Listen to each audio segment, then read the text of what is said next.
how'd you get started in this field? It kind of goes back to when I was playing Army football. And so, as you guys know, Aram and I crossed paths. He was in BSNL when I was in the Center for Enhanced Performance.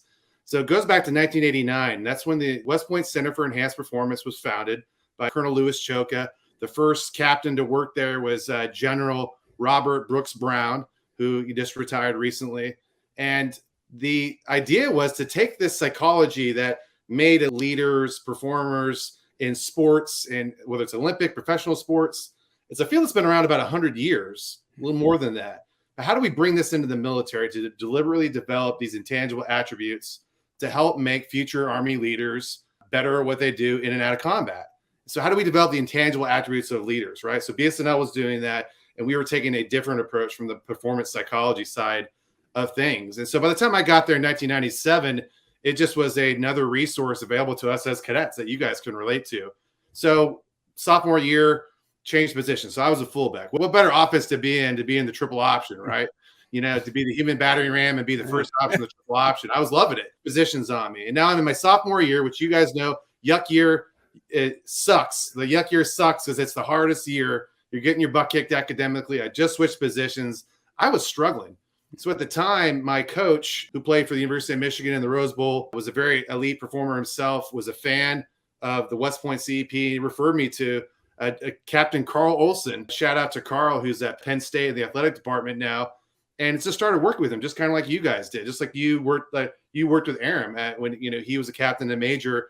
And we just started doing one-on-one training and started learning these mental skills that I maybe had some idea about what mental toughness was, but then all of a sudden I'm getting a lexicon, I'm getting a process, a system that develops into specific attitudes and behaviors that then turn to habits that could help me get out of my own way on the football field. Because my biggest thing was, first of all, my concentration was all over the place, right? I had a really difficult time transitioning from the cadet area up to the football field, so developing routines, where to put my attention, when it needs to be, where it needs to be there. Then I had some confidence issues too. So I was very much in my own head. I couldn't get out of my own way. I was overthinking things. I was learning a whole new position and playing at a really high level. And oh, by the way, no kidding, right? Understatement of the year, West Point's kind of hard, right? So I had all these other things that were distracting me.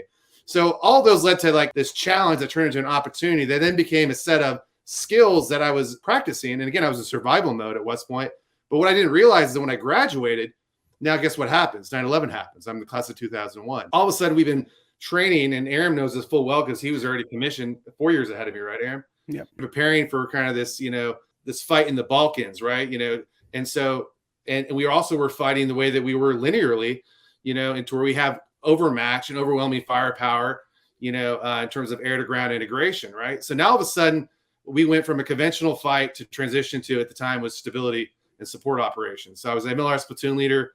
We were in the race to Baghdad, and all of a sudden we had to make that pivot. And then now all of a sudden we're facing an asymmetric threat. You guys know it really, really, really well, that we're fighting an enemy that doesn't fight fair. And all of a sudden we have not trained for what we prepared on. So what did I fall back on? If I can't train for the operating environment and the situation, what I fell back on was my attitudes and my behaviors. And I quickly found that my confidence despite setbacks, my composure in extreme circumstances, my concentration in extreme circumstances, my situational awareness, all affected how I made decisions on a moment-to-moment, day-to-day basis. Not only do we accomplish the mission, whether my soldiers are going to come home alive or not. And you guys appreciate this because you've been there. But for everyone else who has not been in the military, you quickly realize there's no field manual or training plan to be able to develop mental skills.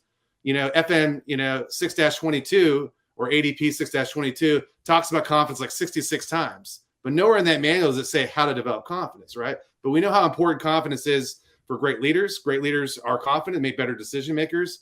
Great leaders make better, who are confident, not only still confident in themselves, but confident in others when they enter a negotiation, right? So these are just some of the reasons why this inside-out approach to developing the intangibles leadership became really, really important to me. And it really kind of highlighted this idea that, hey, I had to train my brain and help my soldiers train their brain as much as they train their body, as much as we trained cohesion as a team, and as much as we were trying to influence the people that we were trying to help in Iraq and Afghanistan or across the world. So, Andy, you're describing maybe in a general sense things that we would call, or I know you call, intrapersonal skills.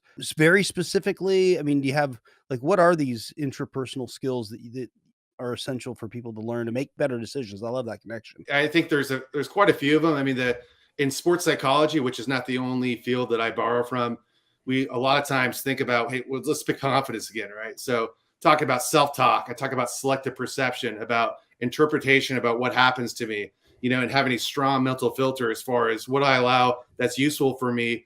Understanding, what my thoughts are, how do I separate myself from my thoughts, and then how do I get composure, in terms of things like, using breathing, using present moment focus to then not allow my emotions to control me, but I'm in control of my emotions.